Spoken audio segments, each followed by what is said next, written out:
दुनिया में चर्चित अमेरिका का बाल यौन अपराधी जेफरी एस्टीन फिर से चर्चा के विषय में आ गया है, क्योंकि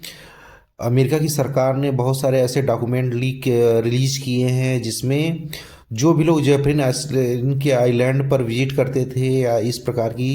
कार्यों में शामिल हुआ करते थे, उनके खिलाफ बहुत सारे डॉक्यूमेंट और फोटोग्राफ्स और वीडियो अभी सर्कुलेट हो रहे हैं इंटरनेट पे, जिससे दुनिया भर के जो बड़े बड़े बिजनेसमैन और बड़े बड़े नेता लोग हैं उनके नाम हैं। जो दुनिया में चर्चित लोग हैं वो इस प्रकार के गंदे घिनौने काम किया करते थे।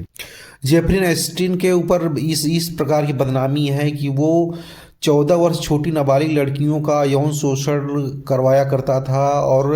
अपनी पार्टियों में वीआईपी मेहमानों को इन छोटी बच्चियों को परोसा करता था। इस सूची में सबसे पहला नाम डोनाल्ड ट्रंप का है। डोनाल्ड ट्रंप के भी इस प्रकार की हरकतें, बहुत सारी वीडियो और चैट्स और ईमेल वायरल हैं और बहुत सारे फोटोग्राफ्स वायरल हैं छोटी छोटी बच्चियों के साथ, और उनकी बेटी इवांका ट्रंप का भी नाम जेफरी एस्टीन के फाइल में शामिल है। साथ में बिजनेसमैन बिल गेट्स का नाम भी इस फाइल में शामिल हो गया है। बिल गेट्स को भी बहुत सारी चीज़ें, फोटोग्राफ्स और इनके ईमेल लीक हुए हैं जिससे इनके ऊपर भी एलिगेशन लगा है, और बिल गेट्स सफाई दे रहे हैं कि मेरा उससे कोई नाता नहीं है, लेकिन जो आरोप लगाए जा रहे हैं वो बहुत गंभीर है बिल गेट्स के ऊपर। बिल गेट्स जैसे बड़े बिजनेस और बहुत महान लोग जो दुनिया में बहुत सारे डोनेशन देते हैं और इस प्रकार के घिनौने कार्य में शामिल हैं, ये बहुत शॉकिंग का विषय है। और एलन मस्क का भी नाम इसमें अछूता नहीं है। एलन मस्क के ऊपर भी आरोप लगाए गए हैं कि एलन मस्क को भी इनविटेशन आया था, गए या नहीं गए, इसकी इंक्वायरी अभी भी हो रही है। यूरोप के एक लीडर हैं जो राजनीतिक लीडर हैं, उनका नाम सामने आने से उन्हें अपने संसद के पद से इस्तीफा भी देना पड़ा है और अब अपने राजनीतिक कैरियर से संन्यास भी लेना पड़ा है। और भारत का भी नाम अछूता नहीं है। भारत से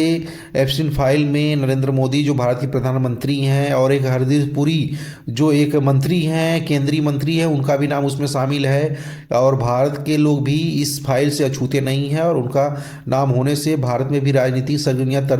तेज हो गई हैं और विरोधी पार्टियों ने जोर शोर से इस मुद्दे को उठाया है कि इसकी बहुत तह तक जांच होनी चाहिए और भारत के जो लोग शामिल हैं उनको इस प्रकार को छोड़ा नहीं जाना चाहिए और